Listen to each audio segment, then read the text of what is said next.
Quero nesta hora desear um feliz sábado, que a paz e a graça de nosso Senhor Jesucristo seja com todos. Que privilégio poder um sábado mais estar aqui para dar continuidade à série do santuário que estamos tendo aqui na igreja de Phoenix, Arizona. E que incrível, nós já estamos no sexto tema desta série. Que estou seguro que está sendo de bendição para todos, assim como está sendo para mim também. E hoje vamos estudar um tema muito importante, o tema do incensário. A semana passada, no estudo passado, nós estudamos sobre a mesa de los panes e miramos os símbolos que nós encontramos em los panes. Podremos aí encontrar perfectamente a palavra de Deus, es decir, la mesa de los panes tiene un símbolo de la verdad presente. Pero hoy el tema de este día, nosotros vamos a estudiar el incensario y la verdadera adoración. ¿Cuál es la verdadera adoración? Porque hoy en día nosotros encontramos a muchas personas decir sobre la adoración, y hay una infinidad de formas de adorar. Pero ¿cuál es la adoración que Dios quiere, que Dios pide a nosotros, ¿no? O sea, ¿será que si existe una verdadera adoración, cuál será que es la falsa adoración, ¿no? Hoy nosotros nos vamos a concentrar en lo que consiste la verdadera adoración.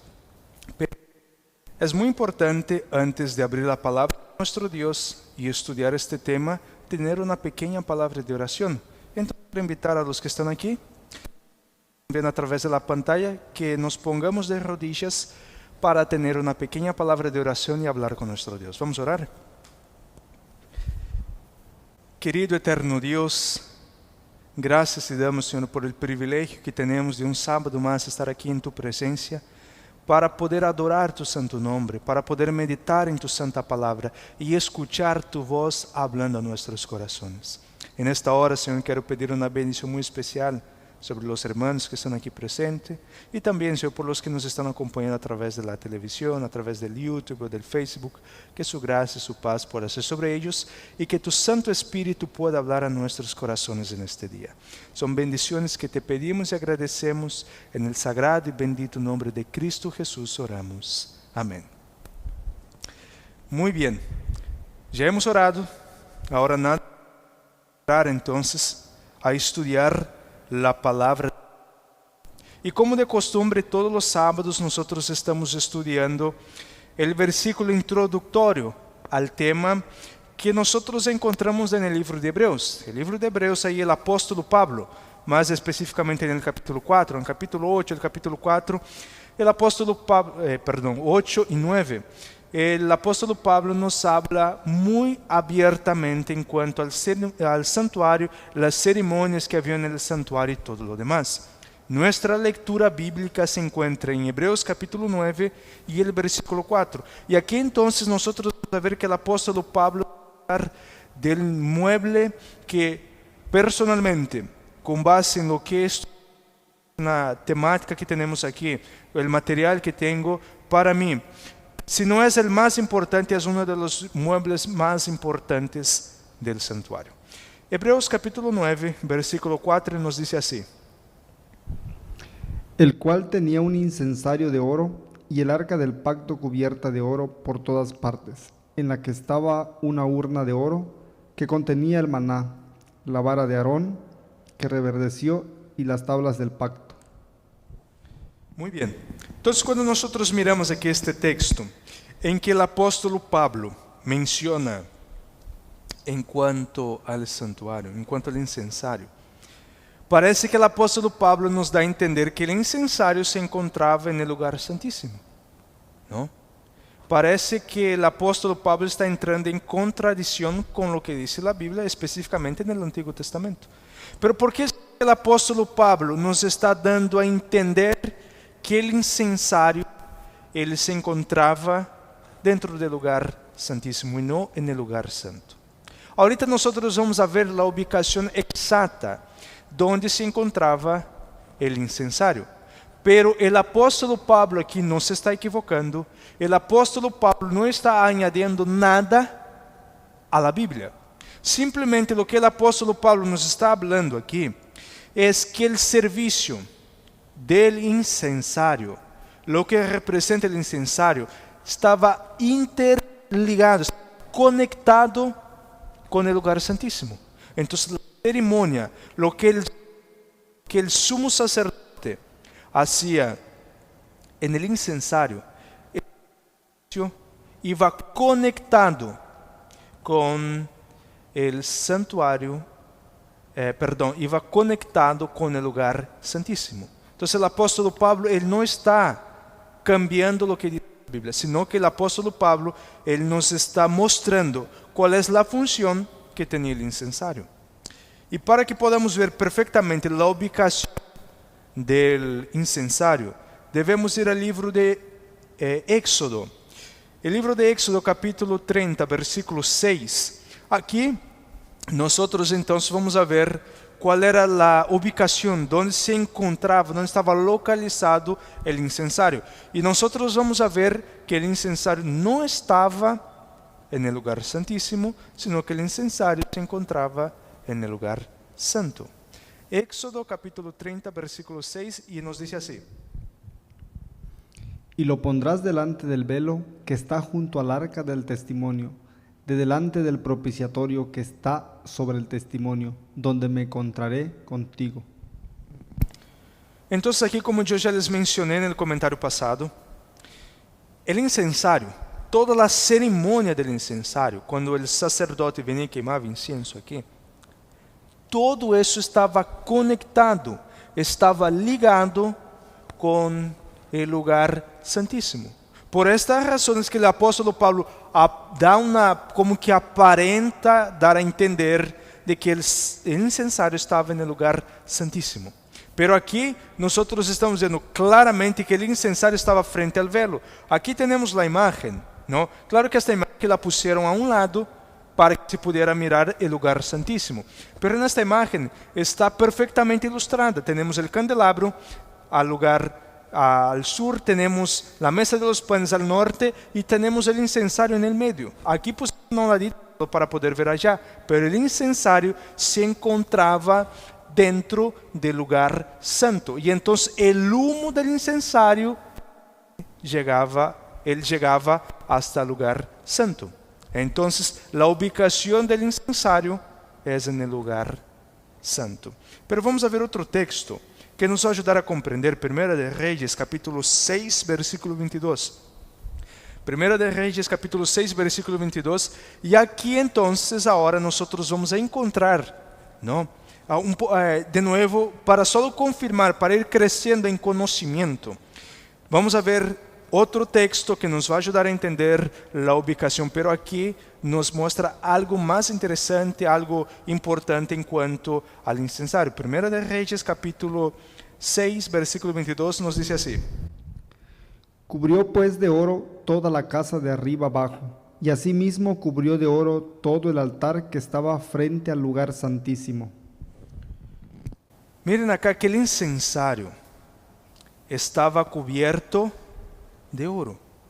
No solamente el incensario, sino también habla que todo el lugar santísimo. O sea, Salomón no escatimó valores aquí para construir la casa de Dios. Salomón no midió recursos. Hablando el español claro, ¿no? Salomón tiró la casa por la ventana para construir la casa de Dios.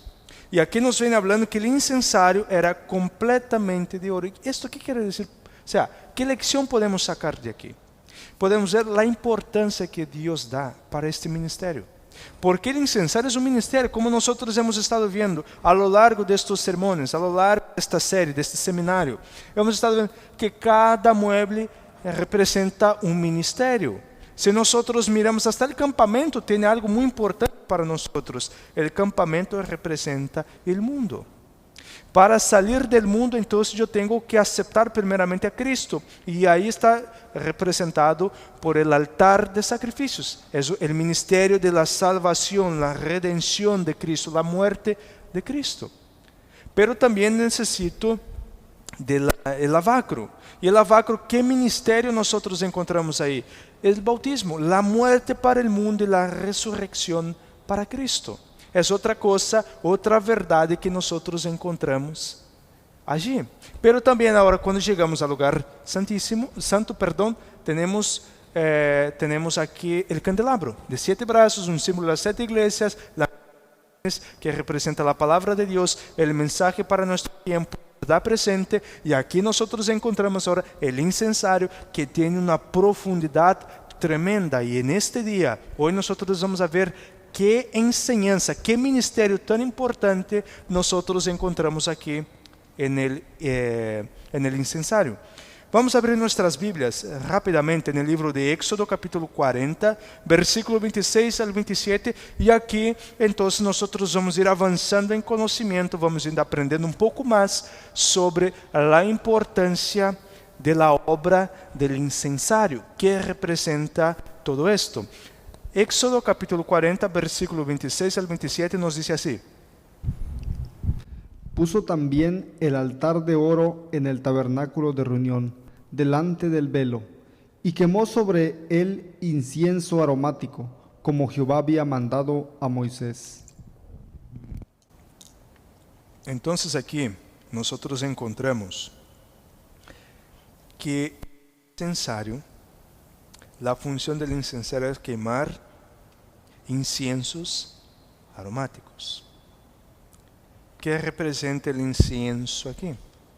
El incienso representa las oraciones de los santos. Acuérdese que el sacerdote, el incensario, él está conectado con algo en el lugar santísimo, pero también está conectado con algo que nosotros encontramos en el atrio, que es el altar de sacrificios. Acuérdense, venía el pecador, confesaba su pecado sobre el inocente, el cordero allí, lo mataba, entonces toda la sangre tenía que ser derramada, pero una pequeña porción de esta sangre el sacerdote agarraba, entraba hasta el lugar santo, y en la presencia de Dios el sacerdote quemaba el incienso y esparcía la sangre. Y entonces sobre la cortina, y entonces el humo del incienso llegaba hasta la presencia de Dios. ¿Cuántas veces al día se hacía este servicio? 2 veces al día. En la mañana, lo que nosotros llamamos del servicio vespertino, y el servicio matutino. Matutino por la mañana y vespertino por la noche. Pero también una vez al año, también tenemos lo que nosotros llamamos el día de la expiación, el evento más importante para los israelitas, para los judíos. Era el Yom Kippur, el día de la expiación, cuando ahora aquí no era el sacerdote, sino el sumo sacerdote.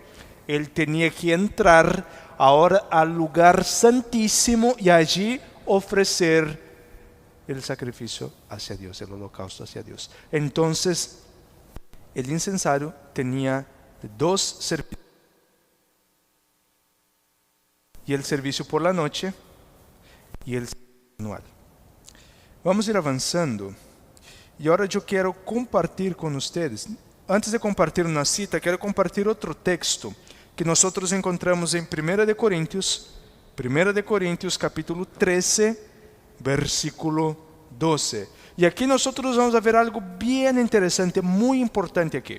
1 de Corintios capítulo 13 y el versículo 12, aquí entonces vamos a sacar una enseñanza, una lección, porque cuando el sacerdote, él venía y quemaba el incienso, pregunto, ¿él podía mirar la presencia de Dios?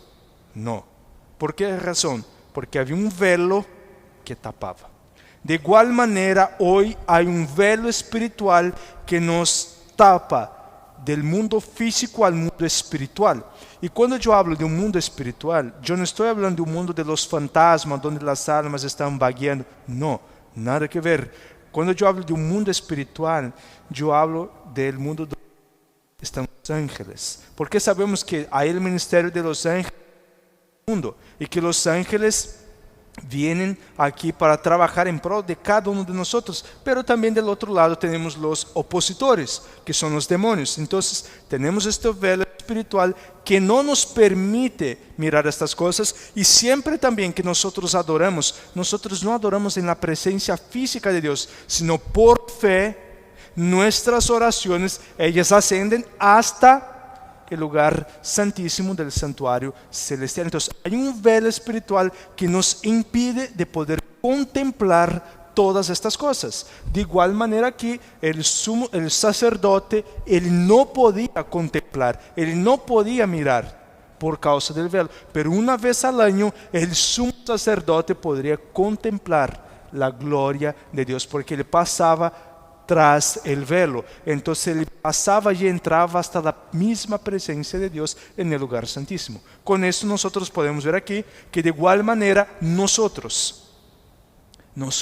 llegará un momento en que ya no adoraremos a Dios más solamente por fe, sino presencialmente podremos estar en la presencia de Dios. Claro que es para aquellos que se prepararon, ¿no? Que se prepararon, que amaron la segunda venida de Cristo, que aguardaron la segunda venida de Cristo y que predicaron sobre ella, ¿no? Pero ahora sí, vamos a 1 de Corintios capítulo 13, versículo 12, nos dice así: Ahora vemos por espejo, oscuramente, mas entonces veremos cara a cara. Ahora conozco en parte, pero entonces conoceré como fui conocido. Aquí, como el apóstol Pablo mismo nos está hablando, ¿no? Ahora él conoce en partes. Él utiliza un ejemplo aquí muy interesante, que es el ejemplo del espejo. Y el ejemplo del espejo aquí, muchos padres piensan, pero el espejo, cuando yo me miro al espejo, yo me veo perfectamente. Pero hay que entender que en la época del apóstol Pablo, el espejo, algunos eran hechos de bronce y otros de metal pulido. Entonces la persona era un pálido reflejo lo que ella tenía. No podía ver claramente, nítidamente. Y el apóstol Pablo, agarrando esto a aplicación espiritual, es que hoy las obras que nosotros miramos, las cosas que nosotros vemos de Dios y la manera como adoramos a Dios es un pálido reflejo. Pero llegará un tiempo en que ya lo podemos adorar cara a cara, frente a Él, ¿no? Entonces, esto es lo que nosotros aquí. Pero vamos a ver una cita que nosotros encontramos en el libro Cristo en su Santuario, la página 33. Cristo en su Santuario, página 33, nos dice así: El servicio diario consistía en el holocausto matutino y el vespertino, en el ofrecimiento del incienso en el altar de oro y en los sacrificios especiales por los pecados individuales. Además, había sacrificios para los sábados, las lunas nuevas y las fiestas especiales. Entonces miren acá que habían varios servicios, ¿no? Había el servicio vespertino y matutino, pero también había los sacrificios que el pueblo venía hasta el santuario para confesar su pecado. Entonces, esos eran los servicios, pero también la sierva del Señor nos habla que tenía los sacrificios de los sábados. Cuando ella habla sábados aquí, son los sábados ceremoniales. También habla de las lunas nuevas y todos los eventos, todas las fiestas que había en el santuario. Para cada una de ellas siempre se acostumbraba a hacer un sacrificio con ofrendas de gratitud hacia Dios. Entonces, el sacrificio matutino y el vespertino era un culto aparte que se hacía, pero también el pueblo, la gente venía pues diariamente a todas las horas del día a hacer sus sacrificios. Vamos a ver la siguiente cita que también nosotros encontramos en Cristo en su Santuario, la página 34. Cuando el sacerdote ofrecía incienso ante el Señor, miraba hacia el arca, y mientras ascendía la nube de incienso, la gloria divina descendía sobre el propiciatorio y henchía el lugar santísimo, y a menudo llenaba tanto las dos divisiones del santuario, que el sacerdote se veía obligado a retirarse hasta la puerta del tabernáculo. Miren que algo extraordinario nosotros encontramos aquí en esta cita.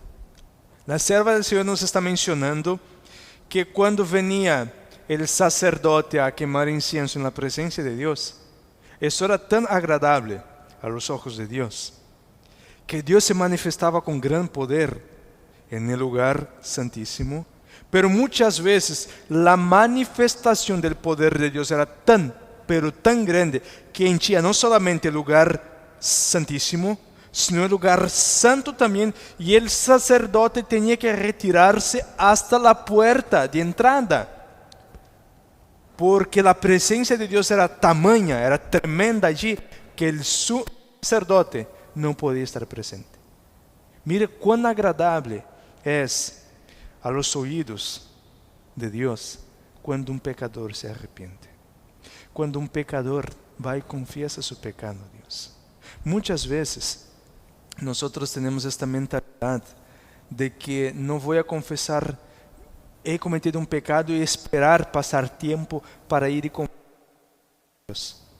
Tenemos esta mentalidad lamentablemente, porque creemos que Dios al instante no nos puede perdonar, pero aquí nosotros estamos viendo cuán agradable es para Dios cuando un pecador se arrepiente de su pecado y verdaderamente va y confiesa su pecado a Dios. Entonces, ¿por qué? ¿Para qué dejar para mañana para confesar los pecados que hemos cometido? Hay que confesar en el instante que pecamos, porque la gracia y la misericordia de Dios está allí, en este momento, para perdonar nuestros pecados.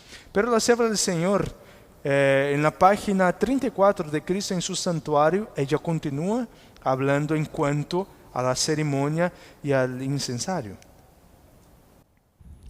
Así como en ese servicio simbólico, el sacerdote miraba por medio de la fe el propiciatorio que no podía ver, así ahora el pueblo de Dios ha de dirigir sus oraciones a Cristo, su gran sumo sacerdote, quien, invisible para el ojo humano, está intercediendo en su favor en el santuario celestial.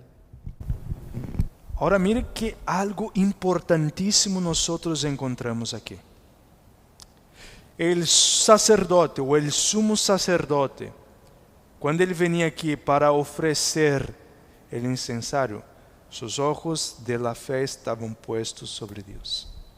De igual manera, nuestros ojos de la fe tienen que estar puestos en Cristo Jesús. Cristo Jesús está en el santuario celestial intercediendo por nosotros. Entonces, es decir, el ministerio del incensario nada más es que el ministerio de las oraciones, pero también el ministerio de intercesión de Cristo por los pecadores. Porque acuérdense que los pecadores no podían entrar dentro del santuario, dentro del lugar santo, para ahí entonces ir y confesar sus pecados. Ellos necesitaban de un representante que llevase sus confesiones hasta la misma presencia de Dios. De igual manera es con nosotros. Tú y yo debemos confesar nuestros pecados y llevarlos, entregarlos en las manos de Cristo. Entonces Cristo ahora viene aquí y los presenta al Padre diciendo: Padre, perdona los pecados que ellos están cometiendo. Esa es la lección que nosotros encontramos en el incensario. Pero la sierva del Señor continúa. Cristo en su santuario, página 35. El incienso que ascendía con las oraciones de Israel representaba los méritos y la intercesión de Cristo, su perfecta justicia, la cual por medio de la fe es acreditada a su pueblo, y es lo único que puede hacer el culto de los seres humanos aceptable a Dios. Es por esta razón, mi querido hermano, mi querida hermana, que siempre que nosotros terminamos una oración, debemos hacerlo en el nombre de ¿quién? De Cristo. Porque Él es el único que tiene los méritos de elevar esto hacia el Padre. Entonces, si alguien te llega a preguntar qué representa, cuál es el símbolo espiritual que nosotros encontramos en el incensario, ahora tú vas a poder contestar sin lugar a duda. El incensario es un símbolo del ministerio de Cristo en el santuario celestial, que está intercediendo por mis pecados. Eso es lo que simboliza, eso es lo que representa el incensario aquí. Es la obra de Cristo, lo que Él está haciendo por nosotros allá en el cielo, intercediendo por nosotros. Aquí quiero abrir un paréntesis, porque hay muchas personas que dicen: entonces ustedes creen que allá diariamente Cristo está esparciendo su sangre en el santuario. No, no es esto. Nosotros no creemos en eso. Es más, esto es antibíblico. Cristo no está ya todos los días ofreciendo su sangre, porque la Biblia misma dice que Cristo murió una sola vez por los pecados de la humanidad. Él no necesita morir diariamente, constantemente. Pero Cristo sí está intercediendo por nosotros diariamente. Pero no está muriendo. Entonces, aquellos que dicen que nosotros, ¿no?, los que creemos en el santuario, predicamos sobre el santuario, nosotros los adventistas, que creemos que Cristo está muriendo, es antibíblico. Cristo no está muriendo. No, es más, nunca siquiera nosotros los adventistas hemos predicado esto. Porque esto no hay base bíblica, esto es una doctrina antibíblica. Es más, ni doctrina es esto. Nunca, no está en la doctrina de la iglesia. Nosotros no creemos en esto. Como todo el mundo evangélico, el mundo protestante, cree que Cristo está intercediendo por nosotros. Nosotros también creemos que Cristo está intercediendo por nosotros allá. Vamos a ver la siguiente cita. Cristo en su santuario, también página 35. Las horas designadas para el sacrificio matutino y vespertino se consideraban sagradas y llegaron a observarse como momentos dedicados al culto por toda la nación judía. Mire que algo muy importante aquí. Era algo sagrado para todo judío. Las horas del servicio matutino y vespertino. Esto era algo que todos ellos, toda la congregación, iba a esta hora, en la hora de este sacrificio. Era algo importantísimo para ellos. ¿Qué lecciones nosotros sacamos de aquí? Miren la siguiente cita. En esta costumbre, los cristianos tienen un ejemplo para su oración matutina y vespertina. Si bien Dios condena la mera ejecución de ceremonias que carezcan del espíritu de adoración, mira con gran satisfacción a quienes lo aman y se postran mañana y tarde para pedir perdón por los pecados cometidos y las bendiciones necesarias. Aquí está el secreto para el éxito de la vida del cristiano. Así como los judíos, por la mañana y por la tarde, ellos iban hasta la presencia de Dios a la hora del sacrificio, confesaban sus pecados, pedían perdón por sus pecados, separaban un tiempo a estas horas para pasar con Dios. De igual manera tú y yo debemos hacer esto. Muchas veces hay personas que dicen, no, es que yo siento que mi vida espiritual no avanza, que yo sigo en lo mismo, que las cosas parecen que no prosperan, ya estoy desanimado, estoy perdiendo el primer amor. Aquí está la razón por qué. Porque muchas veces nos absorbe tanto las actividades del día a día que no separamos este tiempo para pasar con Dios. Y es muy importante, mi hermano y mi hermana, es muy importante separar algunos minutos. No estoy diciendo para que apartes 2 horas en la mañana y 2 horas en la tarde, no. Separes algunos minutos, tan solo algunos minutos, para poder leer un versículo bíblico, para poder hacer una oración y meditar durante el día en el versículo que has leído. ¿Qué lección yo puedo sacar de aquí? ¿Cómo puedo aplicar esto en mi vida, para mí? Es importante porque si el cristiano no se preocupa con su culto matutino y vespertino, mi querido hermano y mi querida hermana, poco a poco esta persona se va a ir desanimando en la fe, poco a poco va a empezar a abandonar los buenos principios y lastimosamente esta persona, su vida espiritual va a ir bajando cada vez más. Porque para los judíos esto era algo sagrado, algo santo. Esta hora era algo muy importante para ellos. Pero Dios ha dejado muchas normas, algunas ellos tenían que seguir en cuanto a este servicio. El servicio del sacrificio y especialmente hablando en cuanto a las ceremonias del incensario. Eso nosotros encontramos claramente en el libro de Éxodo capítulo 30, el versículo 9.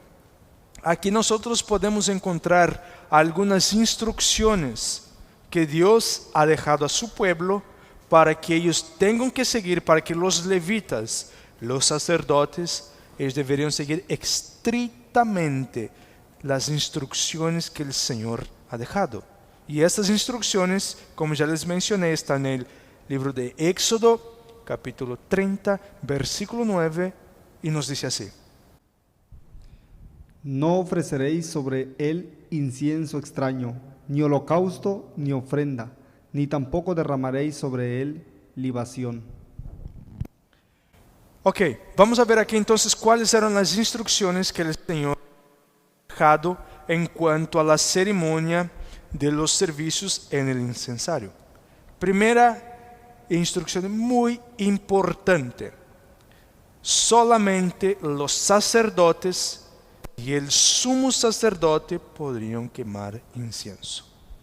Los levitas normal no podrían. Acuérdense que todo sacerdote y todo sumo sacerdote era un levita, pero los levitas eran un sacerdote.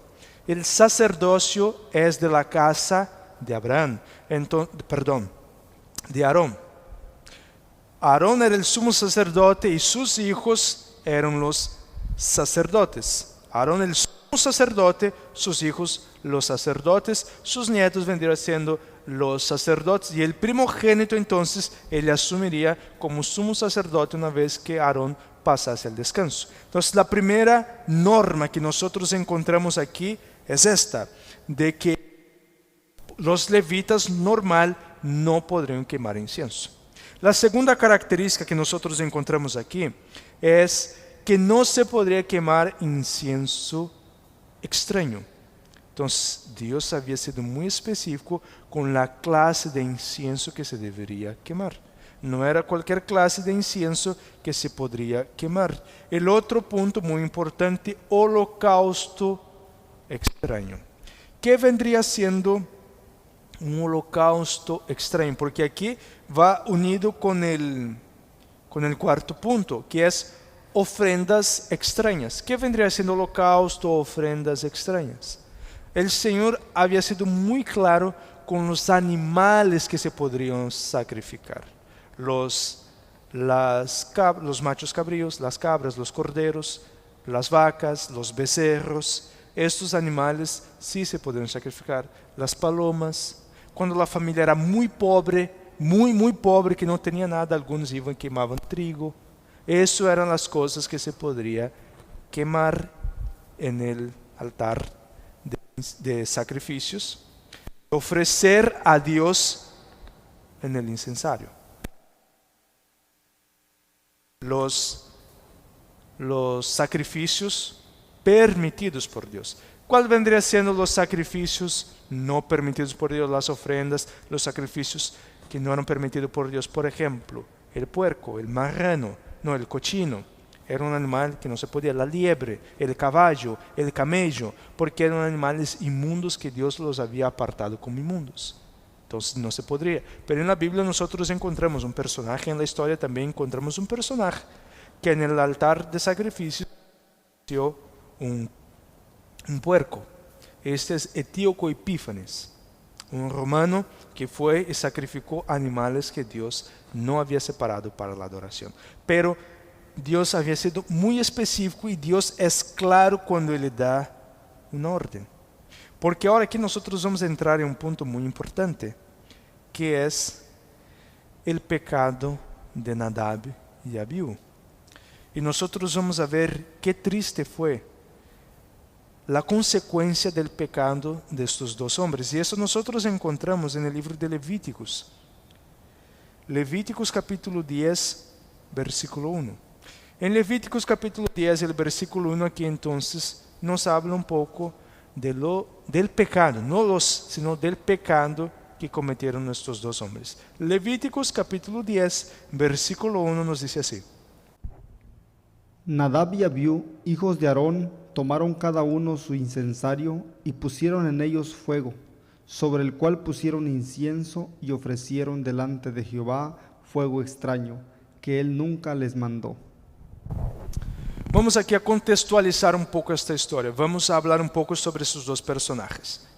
Primeiramente, quem era Nadab e Abiú?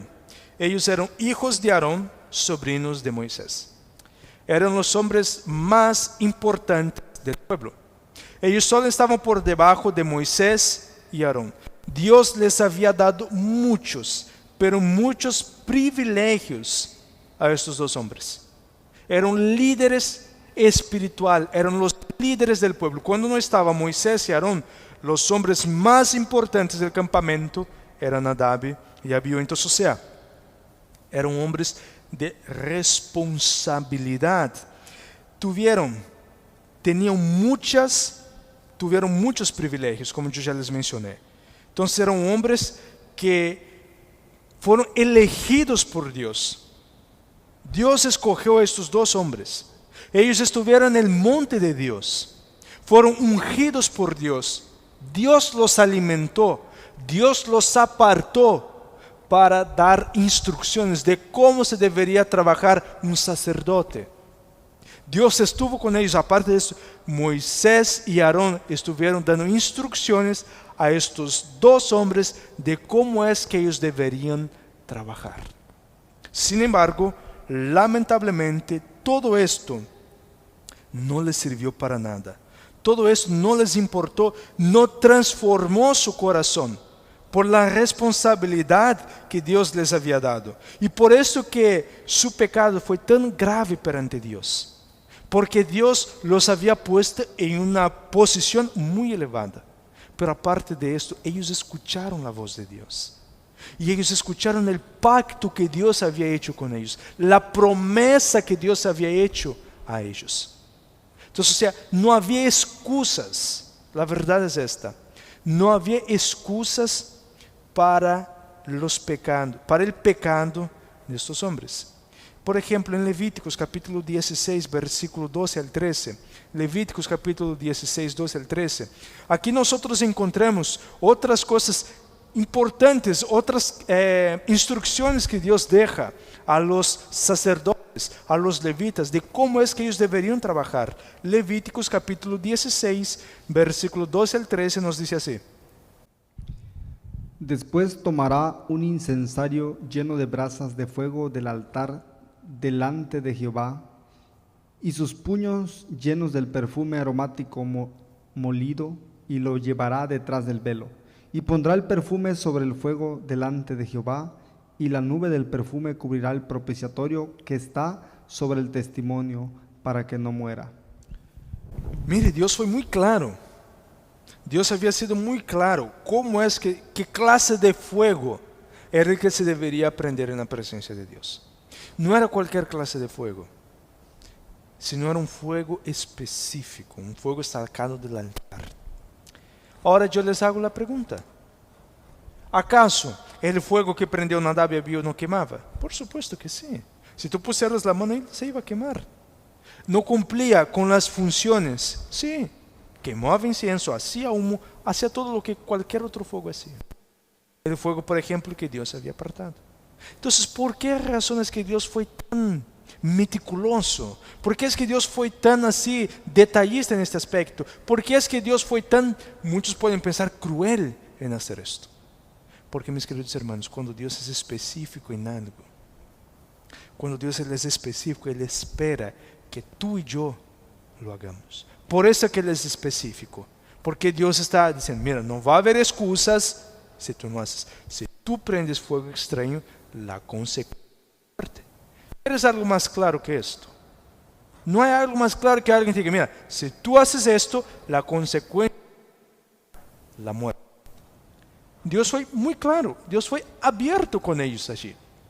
Pero miren, volvamos a Levíticos capítulo 10. Levíticos capítulo 10. Y ahora vamos a ver algo triste aquí.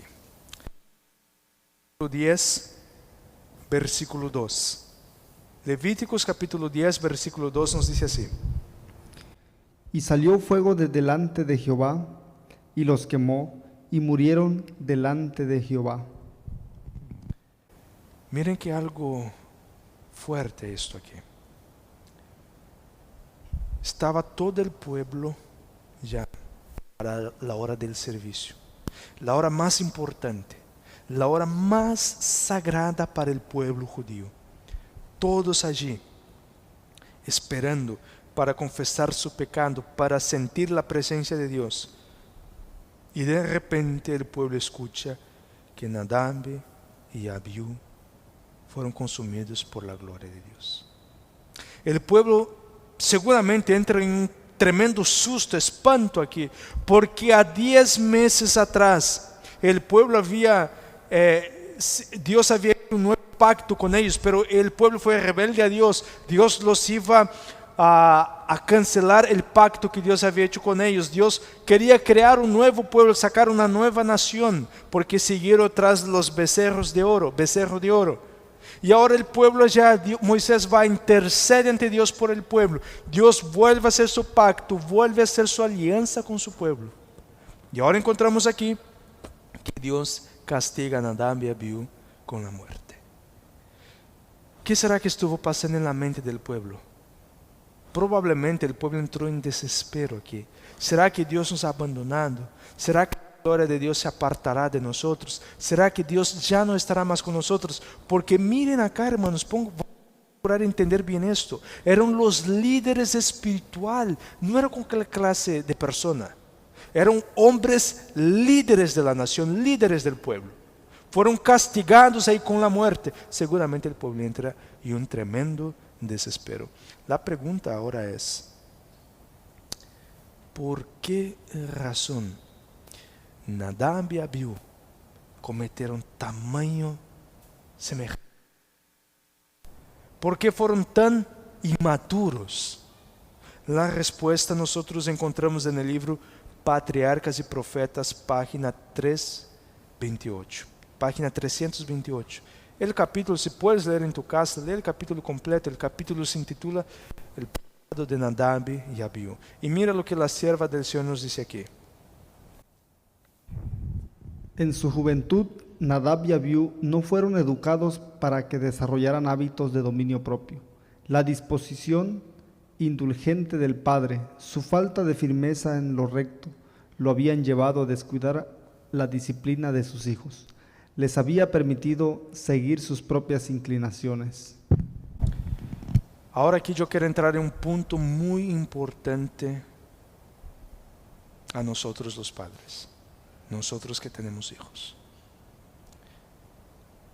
En partes, la culpa por la muerte de Nadab y Abiú la tenía Aarón. Porque Aarón fue muy indulgente, era muy permisivo con sus hijos. Y ahora yo quiero decir algo que quizás a muchos les va a impactar, se van a asustar, pero es un pensamiento satánico. A estos padres que dicen, no, a mi hijo yo no lo quiero forzar, a mi hijo yo no quiero ser estricto con él, con las cosas de Dios. A mi hijo yo quiero, si él quiere ir a la iglesia, también si quiere salir con sus primos, con sus amigos el sábado, porque si yo lo forzo, después él no va a querer ir a la iglesia. Ese es un satánico. Porque aquí estamos viendo el resultado, porque Aarón fue así con Nadab y Abiú. Aarón les permitía hacer las cosas que ellos querían. Aarón permitía, quieren salir con tus amigos, salgan. Quieren hacer las cosas, hazlo. No quiero ser un padre estricto para que mi hijo no me quiera, para que mi hijo no me ame. Entonces voy a ser un papá liberal. Haz lo que tú quieras, mi querido hermano y mi querida hermana. Si tu hijo está en tu casa, bajo tu techo, tú eres el sacerdote de esta casa, en esta casa. Y dentro de tu casa se respeta el día del Señor. Dentro de tu casa se tiene que respetar la ley de Dios. Pero lamentablemente, hoy en día, los jóvenes, los niños de hoy, han tergiversado, han cambiado el quinto mandamiento de la ley de Dios, que nos dice: honrarás a tu padre y a tu madre, para que se prolongue los días, tus días en la tierra que Jehová tu Dios te da. Esta generación lo ha cambiado. Y ahora aplica como honrarás a tu hijo y a tu hija. Porque los padres ya no pueden decir nada más a sus hijos. Y hay muchos padres que son permisivos con sus hijos. Hay muchos padres que son liberales con sus hijos. Y después vienen a la iglesia a pedir oración por sus hijos porque se fueron todos al mundo. Muchas veces por nuestras debilidades. Pero la sierva del Señor continúa en la misma página hablando en cuanto a esto. Los hábitos de complacencia propia, practicados durante mucho tiempo, los dominaban de tal manera que ni la responsabilidad del cargo más sagrado tenía poder para romperlos. No se les había enseñado a respetar la autoridad de su padre, y por eso no comprendían la necesidad de ser fieles en su obediencia a los requisitos de Dios. Aquí ahora vamos a entrar en un punto también que es un poco controversial. Hay muchos padres, hay muchas personas que dicen, no, vamos a dar un cargo a este joven, porque este joven, como no quiere nada con las cosas de Dios, quizás si le damos un cargo en la iglesia, entonces este joven va a tomar en serio las cosas de Dios. Eso no se hace. Las cosas de Dios no es para los que están débiles en la fe. Las cosas de Dios no es para aquellos que están pensando en irse al mundo. Entonces, para mantenerlos en la iglesia, hay que darles un puesto para que sigan acá en la iglesia. Perdóname, esto está mal. La casa de Dios hay orden. La casa de Dios es un lugar sagrado. La casa de Dios se respeta también. Pero lo más triste de todo aquí, mis queridos hermanos, es Nadab y Abiú no tenían a su padre. Y por no respetar a su padre, ¿cómo van a respetar a Dios? Es imposible. Por ejemplo, si tu hijo o tu hija no te respeta, no te hace caso, ¿cómo tú crees que él va a respetar a Dios? Si él no puede respetar a alguien que él lo ve y que Dios lo puso como una autoridad en esta tierra, que son los padres. Si él no puede respetar, ¿cómo va a respetar a Dios? Es imposible. Esto no va a suceder. Y mis queridos hermanos, miren el resultado de la inteligencia. Nunca más volverá a estar con sus hijos. Nadab y Abiú, lamentablemente, están perdidos para siempre. Y en parte su culpa, Aarón no podrá disfrutar de la compañía de sus dos hijos en el cielo. Que él también fue indulgente con sus hijos. Y otro sumo sacerdote, el sumo sacerdote Elí, fue muy permisivo con sus hijos. La consecuencia de esto fue la muerte de sus hijos y automáticamente después su propia muerte. Entonces mira, y él tampoco, sus hijos están perdidos para siempre. Entonces pregunto, padre y madre, ¿vale la pena? ¿Vale la pena ser tan liberal con los hijos? Con esto acá, quiero dejar muy en claro, con esto acá no estoy diciendo que los padres tienen que golpear a sus hijos, que tienen que ser abusivos con sus hijos. No, no es esto. Existe una diferencia entre autoridad y ser déspota. Estoy hablando de autoridad paternal y no de ser déspota. Entonces, esto es lo que el texto acá nos está mostrando, ser padres firmes con los principios, pero primero empezar con uno. Tú y yo debemos enseñar a nuestros hijos con ejemplo. Vamos a volver al libro de Levíticos y vamos a ver cuál fue la actitud de Aarón cuando se deparó con la fatídica noticia de la muerte de sus hijos. Levíticos capítulo 10, versículo 3. Levíticos capítulo 10, versículo 3 nos dice así. Entonces dijo Moisés a Aarón: esto es lo que habló Jehová diciendo: en los que a mí se acercan me santificaré, y en presencia de todo el pueblo seré glorificado. Y Aarón calló. Aparte de esto, de que Aarón ahora ve a sus dos hijos muertos, Dios le dice a Aarón: en mi presencia, en mi casa, todos los que vengan a tener participación se tienen que santificar. Se tienen que consagrar, porque yo seré glorificado ante mi pueblo. Qué responsabilidad tremenda esta. ¿Cuál fue la respuesta de Aarón? Silencio total. Seguramente porque Aarón aquí tenía un cargo en su conciencia. Su conciencia no estaba tranquila. Probablemente aquí Aarón tenía el sentimiento de culpa por no haber sido un padre firme con sus hijos, por no haber sido un padre que enseñó a sus hijos los principios, el dominio propio. Por eso es que Aarón aquí se queda callado. Vamos al último versículo de este tema, en el mismo capítulo 10 de Levíticos. Levíticos capítulo 10, versículo 9 al versículo 10, encontramos algo muy importante aquí. Levíticos capítulo 10, versículo 11, perdón, Levíticos capítulo 10, versículo 9 al 11 nos dice así. Tú y tus hijos contigo no beberéis vino ni sidra cuando entréis en el tabernáculo de reunión, para que no muráis. Estatuto perpetuo será para vuestras generaciones, para poder discernir entre lo santo y lo profano, y entre lo inmundo y lo limpio, y para enseñar a los hijos de Israel todos los estatutos que Jehová les ha dicho por medio de Moisés. Mire que algo fuerte nosotros encontramos aquí. Dios prohibió a Aarón y a sus hijos el consumo de vino, tomar el vino. Pero ahora vamos a hacer la aplicación espiritual.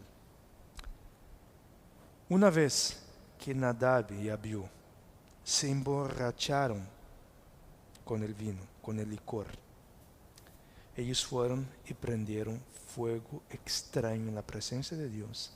El resultado aquí todos ya lo sabemos. Pero ¿cuál es la aplicación espiritual? Vino en la Biblia quiere decir doctrinas. Apocalipsis capítulo 17. No vamos a leer por cuestión de tiempo. Pero en Apocalipsis capítulo 17 nosotros encontramos una ramera. Mujer en la Biblia significa iglesia. Entonces es decir que nosotros encontramos una iglesia. Y esta iglesia ha dado a todas las naciones para beber del vino de su fornicación. Una iglesia, lo que ella predica, lo que ella comparte son doctrinas. Entonces es decir que esta iglesia aquí se ha contaminado y ha contaminado las demás naciones con falsas doctrinas. Y una vez que las personas están emborrachadas con estas doctrinas, lo que ellas van a hacer es prender fuego extraño en la presencia de Dios. Y aquí nosotros estamos en el resultado de prender fuego extraño en la presencia de Dios. Como yo les mencioné, el fuego que ellos prendieron quemaba.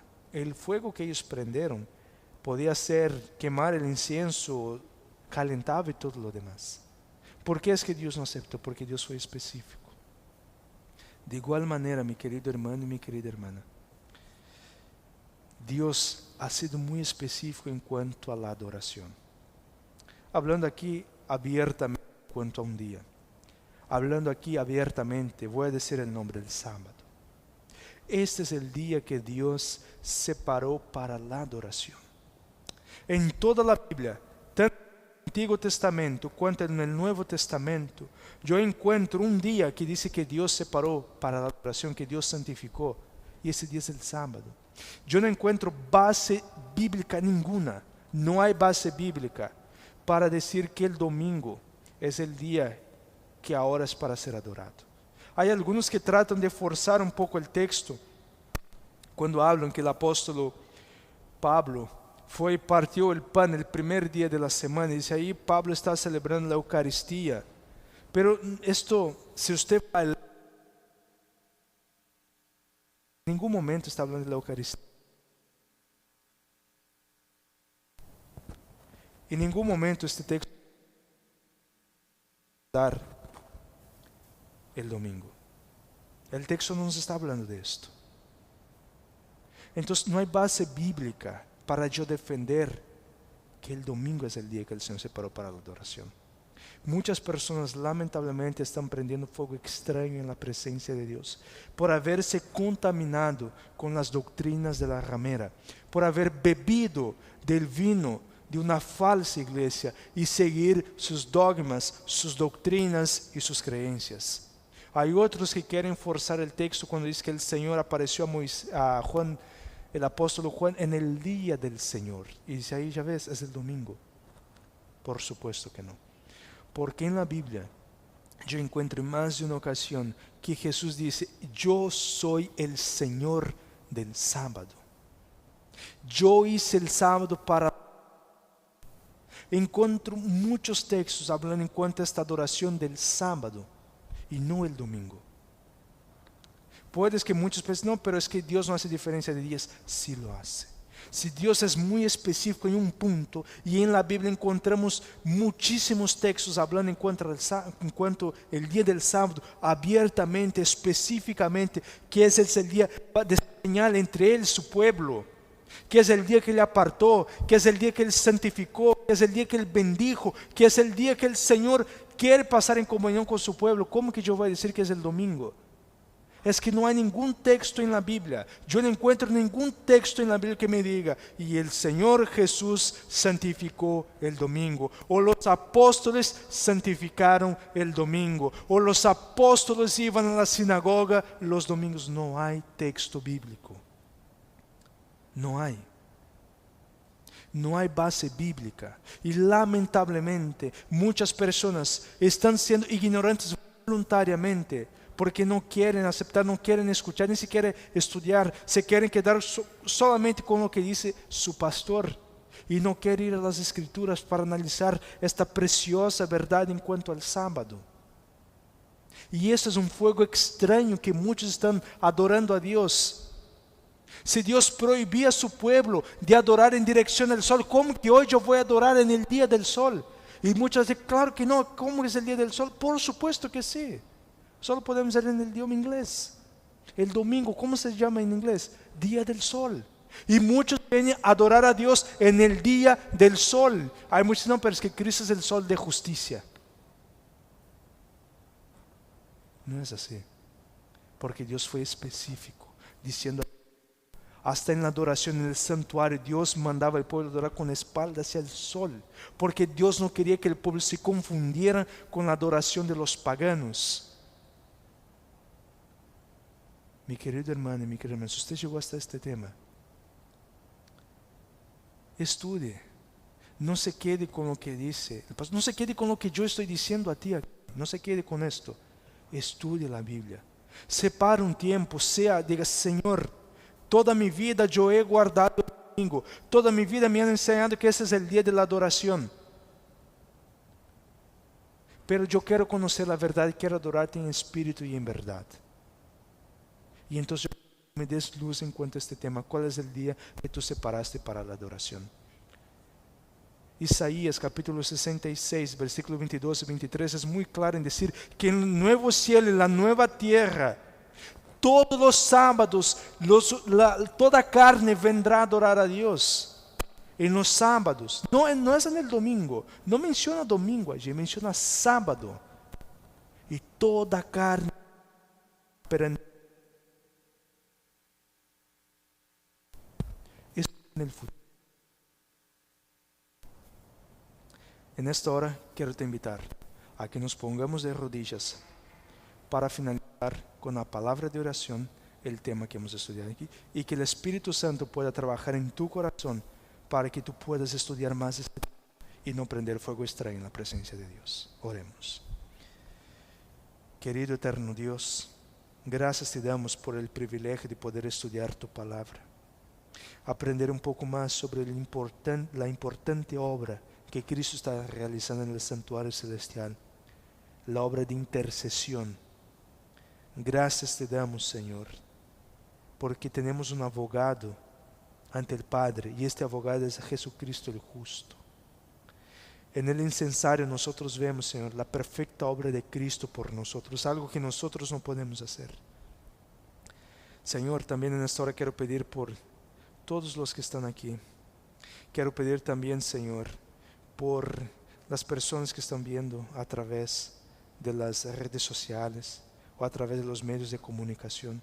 Si hay alguien, Señor, que está pasando por el valle de la indecisión y está en duda en cuanto al sábado y al domingo, que tú le puedas dar luz, que tú le puedas dar discernimiento espiritual para que estudie, Señor, y conozca más y más sobre tu palabra y que pueda crecer en conocimiento, en gracia y en sabiduría.